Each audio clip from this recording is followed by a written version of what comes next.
Maxim, White Cold, Korean Instant Coffee. 현재 핀란드의 커피 문화에 충격적인 변화가 일어나고 있습니다. 커피의 성지로 불리는 이 나라에서 한국의 한 커피가 현지인들의 입맛을 완전히 사로잡았기 때문입니다. 세계 최고의 커피 소비국인 핀란드.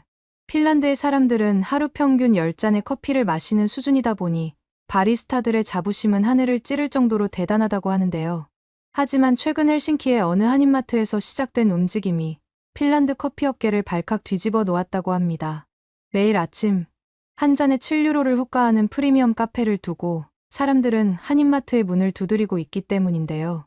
수백 년간 이어져 온 자국의 커피 문화를 자랑스레 여기던 핀란드인들이 왜 카페도 아닌 한인마트로 향하고 있는 건지 함께 알아보러 가실까요? 안녕하세요. 핀란드 헬싱키에 사는 마르코입니다. 저는 아내와 함께 작은 마트를 운영하고 있답니다. 한국에 첫눈이 많이 내렸다는 소식을 들었습니다. 한국의 첫눈 소식을 듣고 보니 제가 한국 문화를 알게 되고 지금의 아내를 만나게 된 특별한 이야기가 떠올라 이렇게 글을 써보게 되었습니다. 사실 아내와의 인연은 정말 우연히 시작됐는데요. 넷플릭스에서 오징어 게임을 보다가 한국 문화에 빠진 적이 있었어요. 그러다가 점점 더 많은 한국 드라마를 찾아보게 됐죠. 응답하라 시리즈에서는 한국의 과거 모습이 나오던데 이것도 참 재밌더군요. 특히 드라마에서 나오는 대사들이 자막만으로는 완벽하게 이해되지 않는다는 게 너무 아쉬웠어요. 예를 들어 우리라는 단어가 나올 때마다 영어 자막에서는 다양하게 번역되는 걸 보면서 한국어만이 가진 특별한 뉘앙스가 있다는 걸 느꼈거든요. 그러다 우연히 인터넷에서 까이사 문화센터의 한국어 수업 광고를 보게 됐어요. 처음에는 망설였죠. 핀란드에서 한국어를 배우는 게 과연 의미가 있을까 하는 생각도 들었거든요. 하지만 수업 첫날, 그 결정이 제 인생을 완전히 바꿀 거라는 걸 전혀 몰랐어요. 수업에는 다양한 이유로 한국어를 배우려는 사람들이 모였더라고요. 대학생인 안나는 BTS의 노래 가사를 이해하고 싶어서, 은퇴하신 선생님이었던 요한은 한국 역사에 관심이 있어서, IT 회사에 다니는 마티아스는 한국 기업과 거래를 하게 될 가능성 때문에 한국어를 배우고 싶어 했어요. 그리고 그날 운명처럼 저희 한국어 선생님을 만났어요. 지금의 제 아내이죠. 교실 문을 열고 들어가는 순간 저는 그 자리에 얼어붙을 수밖에 없었어요. 선생님의 모습이 너무나도 인상적이었거든요. 키는 170cm 정도로 꽤 큰 편이었는데 늘씬한 체형이 더욱 돋보였어요. 검은 생머리는 부드럽게 어깨를 덮었고 움직일 때마다 은은하게 빛났죠. 핀란드 사람들은 대부분 밝은색 머리카락을 가졌는데 선생님의 검은 머리카락은 마치 깊은 밤하늘 같았어요. 특히 인상적이었던 건 선생님의 미소였어요. 입가에 살짝 보이는 보조개가 너무나도 사랑스러웠고 눈가에 주름이 질 때마다 괜히 눈을 한 번 더 쳐다보게 하는 매력적인 웃음이었죠. 핀란드 사람들은 대부분 푸른 눈을 가졌는데 선생님의 그 깊이 있는 갈색 눈동자는 마치 따뜻한 커피를 보는 것 같았어요. 수업이 시작되고 선생님의 목소리를 들었을 때는 더욱 놀랐어요. 생각한 것보다 맑고 청아한 목소리였거든요. 한국어로 안녕하세요를 발음할 때는 다른 거라던 학생들도 바로 선생님을 쳐다보게 하는 부드러운 목소리였어요. 선생님은 수업을 정말 재미있게 이끌어갔어요. 한국어 문법을 설명할 때는 재치 있는 예문들을 들었고 때로는 케이팝 노래를 틀어주면서 가사의 의미를 설명해주기도 했거든요. 저는 수업에 나갈수록 점점 더 한국어에 매료되어 갔어요. 아니, 어쩌면 선생님에게 매료되었다고 하는 게 더 정확할지도 모르겠네요. 매주 수업이 끝나고 나면 저는 일부러 천천히 짐을 싸면서 다른 학생들이 모두 나가기를 기다렸어요. 그리고는 선생님께 이것저것 질문을 하면서 대화를 이어갔습니다. 처음에는 한국어 문법이나 발음에 대해 물었지만 점차 한국 문화나 음식에 대한 이야기로 발전해 갔어요. 어느 날은 수업이 끝난 후 문화센터 카페에서 차를 마시며 이야기를 나눴는데 그 시간이 정말 특별했어요. 2층에 자리 잡은 이 작은 카페는 통유리창 너머로 헬싱키의 저녁 풍경이 한눈에 들어왔거든요. 선생님은 따뜻한 캐모마일 차를 주문하셨고 저는 늘 마시던 시나몬 라떼를 골랐어요. 그날 선생님께서 한국 영화 올드보이에 대해 이야기하실 때의 모습이 아직도 선명해요. 평소의 차분한 모습과는 달리 마치 처음 영화를 본 순간으로 돌아간 것처럼 눈빛이 반짝였거든요. 영화 속 복수와 용서의 의미를 설명하실 때는 두 손으로 제스처를 취하면서 마치 그 장면을 직접 보여주시는 것 같았어요. 차가 식어가는 줄도 모르고 이야기에 푹 빠지셨죠. 선생님은 제가 서툰 한국어로 의견을 말할 때도 끝까지 기다려주셨어요. 저는 생각합니다. 고 더듬더듬 말할 때마다 고개를 끄덕이며 경청해 주셨고, 제가 단어가 생각나지 않을 때면 자연스럽게 도와주셨죠. 혹시라도 제가 틀릴까봐 망설일 때면 괜찮아요. 천천히 말해도 돼요라고 격려도 해주셨고요.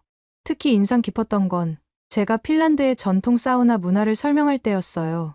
다른 외국인들은 대부분 너무 덥지 않나요? 라고 물어보거나 그냥 스파 아닌가요? 라고 단순하게 생각했는데 선생님은 사우나가 핀란드 사람들의 정신적 치유 공간이라는 점에 깊은 관심을 보이셨거든요. 한국에도 사우나를 즐기는 사람들이 많다면서 공감도 많이 해주셨어요. 심지어 사우나가 들어간 핀란드 속담들도 찾아보셨더라고요. 그리고 정말 놀라웠던 건 선생님이 핀란드 민족의 서사시 중 하나인 칼레발라에 대해 물어보신 거예요. 보통 외국인들은 무민 캐릭터 정도나 알고 있는데 선생님은 와이노라는 영웅이 칸텔레라는 악기를 연주하는 장면까지 읽어보셨더라고요. 저희 할머니께서 들려주시던 옛날 이야기를 선생님과 나눌 수 있다는 게 정말 신기했어요. 선생님과 저희 관계는 급격하게 가까워질 순 없었지만 천천히 조금씩 자연스럽게 발전했어요. 처음에는 수업 전후로 잠깐 이야기를 나누다가 점차 주말에도 만나서 미술관도 가고 공원도 산책하게 됐죠. 선생님은 제가 매일 밤 한국어 단어장을 만들어 공부한다는 걸 아셨고, 저는 선생님이 수업 준비를 위해 밤늦게까지 한국 문화 자료를 연구하신다는 걸 알게 됐어요. 그렇게 선생님과 연애를 시작하고 나서 문화적 차이는 오히려 저희 관계를 더 풍성하게 만들어줬어요.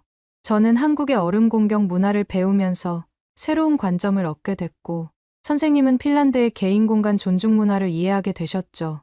식사 예절부터 인사법까지 서로 다른 점들을 발견할 때마다 저희는 마치 새로운 보물을 찾은 것처럼 기뻐했어요. 결혼을 결심하게 된 건 서로에 대한 이해가 깊어지면서 자연스럽게 이루어졌어요. 하지만 한국의 전통을 존중하고 싶었기에 먼저 장인어른과 장모님을 핀란드로 모시기로 했습니다. 상견례 준비는 제게 완전히 새로운 도전이었어요. 핀란드에서는 결혼하기 전에 이런 공식적인 만남 자체가 아예 없는 문화거든요. 보통은 연인이 서로의 가족을 자연스럽게 소개하고 만나는 게 전부인데 한국의 전통적인 상견례 방식을 준비하려니 설레기도 하고 긴장도 많이 됐어요. 장인어른과 장모님께서는 제가 이렇게 한국 문화를 이해하고 맞춰가려 노력하는 모습을 보시고는 무척 감동하셨는지 한국에서 핀란드까지 비행기로 10시간도 넘는 거리인데도 불구하고 직접 오셔서 상견례를 하시겠다고 흔쾌히 답해주셨어요. 그 마음이 얼마나 감사했는지 모르겠어요. 그래서 저는 매일 밤 아내와 함께 장인어른과 장모님이 오셔서 기뻐하실 수 있도록 한국의 예절을 연습했답니다.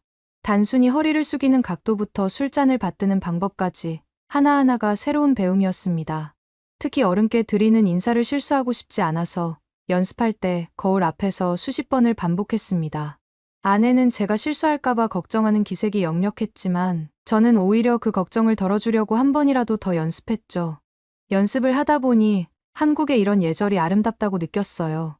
처음에는 부담스럽기도 했지만 이런 절차를 통해 서로를 존중하고 이해하는 시간을 가질 수 있다는 게 특별하게 다가왔거든요.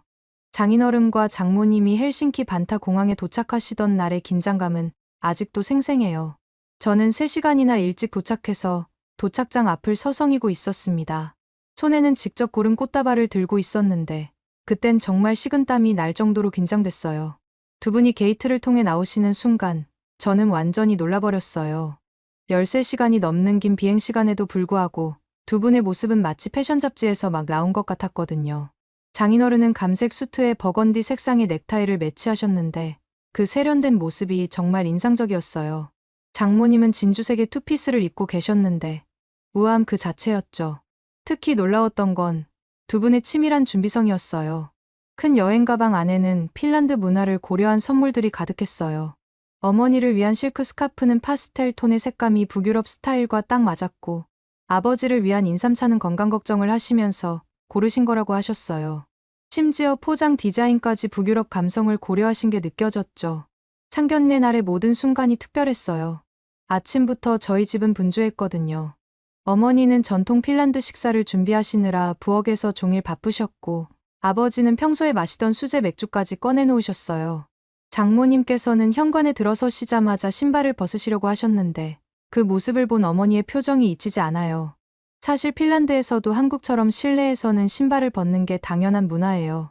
특히 겨울에는 눈이나 진흙이 묻은 신발을 신고 들어오면 안 되니까 더 철저하게 지키거든요. 다른 외국인들은 이런 문화를 잘 모르고 신발을 신고 집 안으로 들어와서 어머니든 손님이든 서로 당황하시는 경우가 많은데 장모님께서는 미리 인터넷으로 핀란드 문화를 공부해 오셨더라고요. 저는 문득 한국과 핀란드가 이렇게 비슷한 점이 있다는 게 무척 신기하다고 생각했어요. 두 나라 다 현관에서 신발을 벗고 실내화나 양말을 신는 게 기본 예인 거잖아요. 어머니도 장모님의 그 세심한 배려에 깊이 감동하셨고 장모님이 마음에 드셨는지 어머니께서는 바로 장모님의 손을 맞잡고 부엌으로 향하셨어요. 저희 아버지도 장인어른의 모습에 완전히 매료되셨어요. 아버지는 평소 말씀이 없으신 분인데 그날은 달랐어요. 장인어른께서 식사 시간에 보여주신 예절이 너무나 인상적이었거든요. 특히 음식을 드시기 전에 요리한 사람을 먼저 칭찬하시고 모든 분들의 식사를 챙기시는 모습은 정말 보기 좋았어요. 통역은 저와 아내가 맡았지만 사실 말이 없어도 충분했어요. 장인어른께서 아버지의 수제 맥주를 드시고는 엄지를 치켜 드시는 모습, 장모님께서 어머니의 손을 잡고 미소 지으시는 모습, 그 모든 순간이 마음으로 통하는 것 같았거든요. 심지어 장인어른께서는 핀란드어로 키토스라고 말씀하셨는데 그때 아버지의 눈시울이 붉어지신 걸 봤어요. 나중에 여쭤보니 이렇게까지 자신을 배려해주는 걸 태어나서 처음 겪어봐서 감동을 먹을 수밖에 없었다고 하시더라고요. 식사가 끝나갈 무렵 분위기는 완전히 달라져 있었어요. 처음에 어색함은 온데간데 없고 마치 오랫동안 알고 지낸 가족처럼 편안한 분위기가 됐죠. 장인어른과 아버지는 서로 사진을 보여주시며 이야기꽃을 피우셨고 장모님과 어머니는 부엌에서 요리 레시피를 교환하고 계셨어요. 저는 그저 옆에서 그 모습을 지켜보면서 가슴이 따뜻해지는 걸 느꼈어요. 문화는 달라도 서로를 향한 존중과 배려의 마음은 똑같다는 걸 깨달았거든요. 그리고 이런 분들을 부모님으로 모시게 된다는 게 얼마나 큰 축복인지도 알게 됐죠. 특히 인상 깊었던 건 헤어질 때의 모습이었어요. 장인어른과 아버지는 서로 어색한 포옹을 나누셨는데 그 순간만큼은 언어의 장벽도 문화의 차이도 없었어요. 그저 서로를 향한 따뜻한 마음만이 가득했거든요. 그날 이후로 저는 더욱 확신할 수 있었어요. 저희 결혼이 두 가족을 하나로 이어주는 소중한 다리가 될 거라는 거요. 그렇게 저희는 가족끼리 모여서 결혼식을 올렸고 결혼 후 첫 명절을 맞아 한국을 방문했어요. 한국에 처음 와본 저는 모든 게 새롭고 신기했어요. 인천공항에 도착해서부터 느껴지는 한국의 분위기는 드라마나 영화로 보던 것과는 완전히 달랐죠. 특히 장인어른 댁을 처음 방문했던 날은 지금도 생생해요. 차를 타고 가면서 저는 계속 창밖을 내다봤는데 마치 영화의 주인공이 된 것 같은 기분이었어요. 솔직히 말씀드리면 당시 제 머릿속에는 한국 드라마에서 본 전통 가옥들이 가득했어요. 구름이 그린 달빛 같은 드라마에서 본 기와 지붕과 나무로 된 대문, 흙담이 있는 한옥을 상상했었거든요. 심지어 장인어른께서 한복을 입고 계실 거라고 생각했어요. 하지만 현실은 제 상상과 전혀 달랐어요. 장인어른 댁이 있는 아파트 단지에 들어섰을 때 저는 그저 입을 다물 수가 없었어요. 현대적인 디자인의 초고층 아파트는 마치 미래도시 같았고 단지 내의 조경과 분수대는 마치 작은 공원 같았거든요. 지하 주차장에서 엘리베이터까지 이어지는 동선도 완벽했고 디지털 도어락과 홈 네트워크 시스템은 제가 알던 기술의 수준을 넘어서는 것이었습니다. 그런데 가장 인상적이었던 건 따로 있었어요. 바로 아침마다 장인어른께서 정성스럽게 타주시는 믹스커피였죠. 핀란드에서는 커피를 내리는 게 하나의 의식 같은 거예요. 원두를 직접 고르고 그라인더로 갈고 필터로 천천히 내리는 과정 자체를 즐기거든요. 그래서 처음에 장인어른께서 작은 봉지를 꺼내셨을 때는 살짝 당황했어요. 이렇게 작은 봉지에서 커피다운 맛이 나올 수 있을까 하는 의구심이 들었거든요. 하지만 장인어른의 믹스커피는 제가 알던 모든 커피의 개념을 바꿔놓았어요. 먼저 뜨거운 물 조금 넣고 커피 가루를 풀어주신 다음 찬물을 아주 조금씩 부어가며 저어주시는 손길에는 애정이 담아져 있었어요. 숟가락으로 휘휘 저으실 때마다 달콤한 향이 피어올랐고 그 향이 부엌 전체를 가득 채웠죠. 장인어른께서 한번 맛 좀 보라고 주셨고 한 모금 마시는 순간 저는 완전히 그 맛에 푹 빠질 수밖에 없었어요. 핀란드의 다크 로스트 커피가 가진 진한 쓴맛과는 전혀 다른 부드럽고 달콤한 맛이었거든요. 게다가 이렇게 간단하게 만들 수 있다는 게 더욱 놀라웠어요. 제가 어떻게 커피 한 봉지에서 이런 맛이 나올 수 있냐고 놀라서 물어봤는데 장인어른께서는 이게 별거냐며 허허 웃으시면서 넘기시더라고요. 매일 아침 장인어른께서는 제게 믹스커피를 타주셨는데 이게 마시다 보니 진짜 큰 단점이 하나 있더라고요. 너무 맛있어서 한 번 마실 때 3잔을 넘게 마시니 저녁이 되면 졸리지 않아서 뜬 눈으로 지새는 게 하루 이틀이 아니었습니다. 하지만 저런 단점이 있음에도 불구하고 저에게는 믹스커피는 정말 특별한 존재였답니다. 매일 아침 장인어른과 함께 마시는 믹스커피는 어느새 저희 소중한 일과가 되어 있었죠. 그리고 한국에서 생각지도 못한 점이 하나 더 있었는데 그건 바로 한국의 겨울이었어요. 인천공항에 도착했을 때부터 느껴지는 차가운 공기는 뭔가 달랐어요. 장인어른과 장모님은 제가 핀란드 사람이라는 이유로 추위는 문제없을 거라고 생각하셨나 봐요.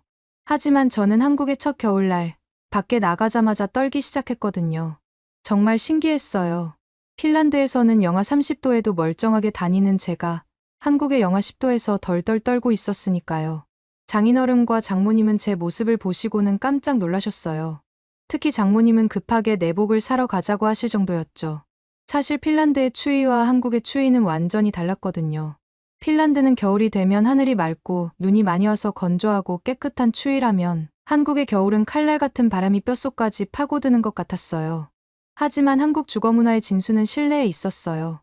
처음 온돌바닥을 경험했을 때의 그 감동이란 집에 들어서자마자 발바닥을 통해 전해지는 따뜻함이 온몸으로 퍼져나가는 게 정말 신기했어요. 보일러 하나로 집 전체가 골고루 따뜻해진다는 사실도 놀라웠죠. 핀란드에서는 주로 라디에이터로 난방을 하는데 이건 정말 불완전한 시스템이거든요. 라디에이터 주변은 따뜻하지만 구석구석은 여전히 춥고 특히 바닥은 항상 차가웠어요. 저희 집도 나름 고급 라디에이터를 설치했다고 자부했는데 온도를 경험하고 나니 전혀 비교가 안 되더라고요. 특히 잠자리에 들 때의 차이가 컸어요. 핀란드에서는 두꺼운 이불을 덮고 자도 바닥에서 올라오는 한기 때문에 잠들기까지 시간이 걸리는데 온돌방은 달랐어요. 바닥에서부터 올라오는 따뜻함이 온몸을 감싸주니까 금방 편안한 잠에 들 수 있었습니다. 이불 밖으로 발이 삐져나와도 전혀 춥지 않다는 게 정말 신기했어요. 오죽하면 온돌에서 자본 뒤로는 핀란드로 돌아가는 게 걱정될 정도였다니까요. 지금도 핀란드의 차가운 바닥을 생각하면 한국의 온돌이 그리워져요. 특히 겨울밤에 집에서 책을 읽을 때면 한국에서 바닥에 누워 포근하게 책 읽던 그 시간이 떠오르곤 하죠. 핀란드의 첨단 난방 시스템도 이런 따뜻함은 절대 만들어낼 수 없다는 걸 이제는 잘 알고 있답니다. 한국에서 기억에 남는 건 이뿐만이 아니었어요. 장모님의 요리 실력은 정말 신기하다고 말할 수밖에 없거든요. 명절 전날부터 시작된 장모님의 음식 준비를 지켜보면서 처음엔 좀 당황스러웠답니다. 왜냐하면 장모님께서는 아무것도 재지 않고 오직 감으로만 요리하시는 것처럼 보였거든요. 저는 항상 정확한 계량을 중요하게 생각했던 터라 이런 모습이 무척 낯설었습니다. 특히 갈비찜을 만드실 때가 특히 인상적이었습니다. 고기를 손질하실 때부터 달랐는데 크기를 재지도 않고 그냥 손으로 만져보시면서 적당한 크기로 잘라내셨어요. 양념을 만드실 때도 마찬가지였답니다. 간장, 설탕, 물의 비율부터 시작해서 마늘, 생강, 대파까지 모든 걸 그냥 감으로 넣으시는데 신기하게도 매번 너무 맛있어서 밥을 2공기를 기본으로 비우게 되더라고요. 잡채는 또 어땠냐고요? 당면을 삶으실 때도 시계를 보지 않으셨습니다. 그저 당면을 꼬집어 보시더니 이제 됐다 하시면서 건지시더군요. 나중에 알고 보니 이게 바로 수십 년간의 경험이 만들어낸 손맛이라는 걸 알 수 있었답니다. 핀란드에서는 정말 상상도 못할 일이에요. 거기다가 채소를 손질하실 때도 독특했습니다. 당근은 눈대중으로 썰어내고 버섯은 그냥 손으로 찢어내셨어요. 시금치를 데치실 때는 소금물의 양을 재지 않고 손바닥으로 훅 뿌리시는데 어떻게 된 건지 그게 딱 맞는 간이었습니다.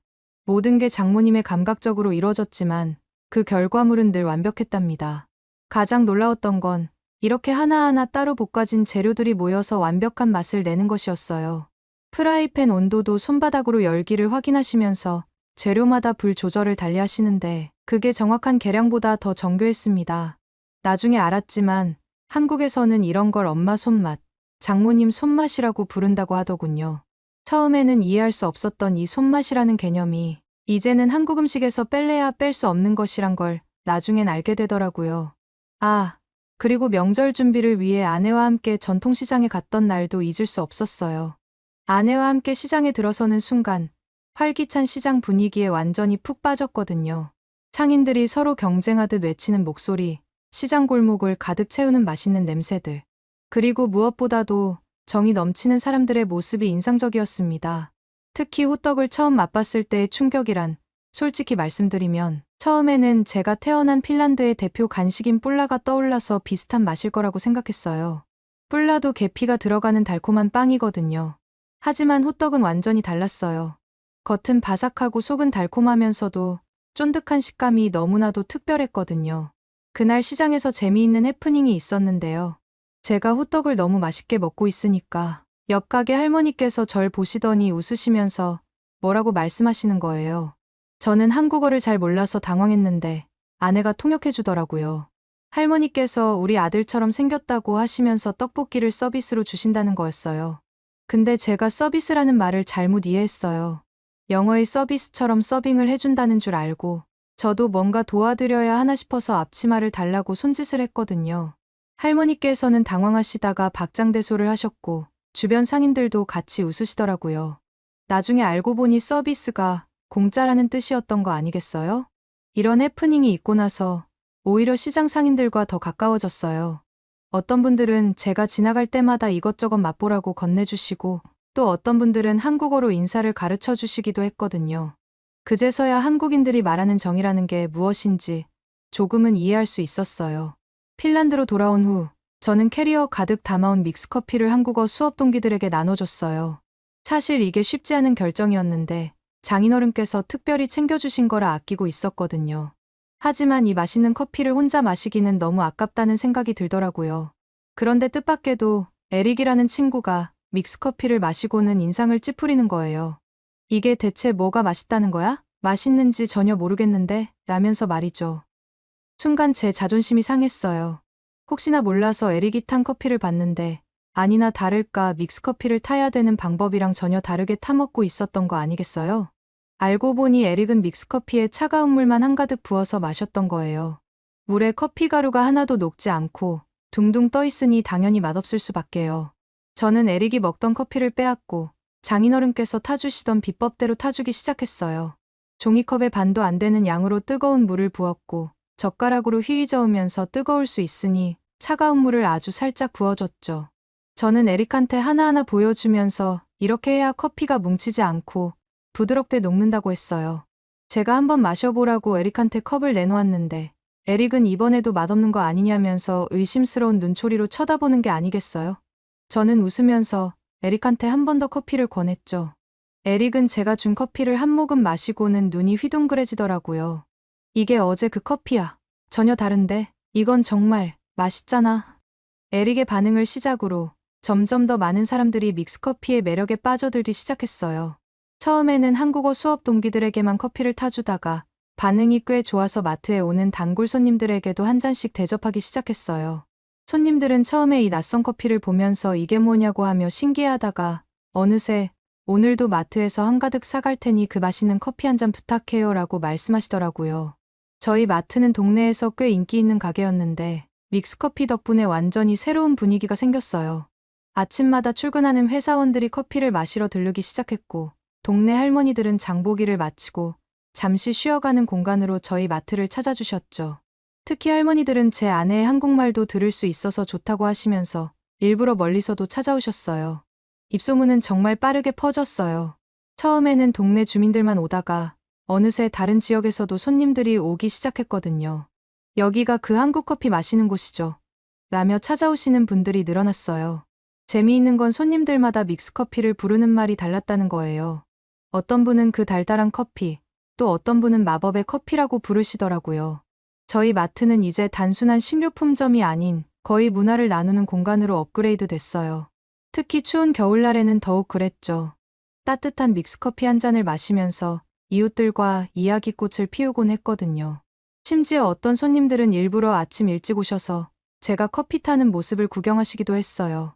장인어른께 배운 특별한 비법으로 타는 커피라고 하니까 더 특별하게 느끼시는 것 같았죠. 하지만 이런 맛있는 한국 커피에도 너무 치명적인 단점이 하나 있었는데요. 바로 양이 너무 적다는 거죠. 아무래도 한정된 개수밖에 없어서 제가 한 봉지씩만 타서 드렸었는데 다들 이걸 누구 코에 붙이냐고, 아예 수입해와서 팔면 안 되냐고 아우성이었어요. 저도 생각한 것보다 믹스커피가 인기가 너무 좋았고 주변에서도 제발 팔아주면 안 되냐는 사람들이 너무 많아서 믹스커피를 수입할 수 없는지 알아봤었어요. 믹스커피에서 알아보니 저희 동네 말고도 핀란드 내에서 꽤 유명한 커피로 자리 잡았더라고요. 하지만 아쉽게도 한국의 믹스커피를 정식으로 수입하는 게 현실적으로 어려웠어요. 처음에는 단순히 마트에서 판매하는 정도로 생각했는데 알아볼수록 복잡한 문제들이 하나둘씩 나타나더라고요. 우선 유럽연합의 식품 수입 규정이 정말 까다로웠어요. 식품 안전성 검사부터 시작해서 포장재 기준, 라벨링 규정까지 하나하나가 넘기 힘든 산처럼 느껴졌죠. 한국의 커피 제조사에 연락을 취해봤는데 의외의 답변을 받았어요. 글로벌 기업과의 협력 관계 때문에 해외 수출이 제한되어 있다는 거였죠. 알고 보니 이 회사는 국내 시장에만 집중하고 있었고 해외 판매권은 다른 기업이 가지고 있더라고요. 그래서 저 같은 개인 사업자가 직접 수입하는 건 불가능한 상황이었어요. 저는 어떻게든 여러 방법을 찾아보려 했어요. 혹시 다른 나라를 통해서 수입할 수 있을지도 모르니까 말이에요. 하지만 이것도 쉽지 않았어요. 제조사 측에서는 현재 국내 시장 강화에 집중하고 있어서 유럽 쪽으로는 진출 계획이 전혀 없다고 하더라고요. 더 알아보니 이런 상황은 일시적인 게 아니더라고요. 제조사가 국내 브랜드 강화에 집중하고 있어서 당분간은 상황이 바뀌기 어려울 것 같았어요. 다른 한국 커피 브랜드들은 해외로 수출도 하고 있던데 제가 좋아하는 이 브랜드는 커피 믹스를 통한 글로벌 전략은 사실상 없다는 게 더욱 아쉬웠죠. 최근 들어서 핀란드도 더 추워지니 믹스커피를 찾고 있는 사람이 늘고 있는데 정말 어떻게 해야 될지 몰라 곤란한 상황이네요. 핀란드에서는 지금 한국의 커피 믹스를 먹지 못해 안달이 난 상황인데 이 문제를 해결할 수 있는 좋은 방법은 없을까요? 오늘의 사연은 어떠셨나요? 오늘의 사연이 마음에 드셨다면 좋아요만 한번 눌러주세요. 1초밖에 안 걸리지만 좋아요를 한번 눌러주시면 더 좋은 사연을 소개해드리는데 큰 힘이 된답니다. 긴 영상 시청해주셔서 감사합니다. 오늘도 행복한 하루 보내세요.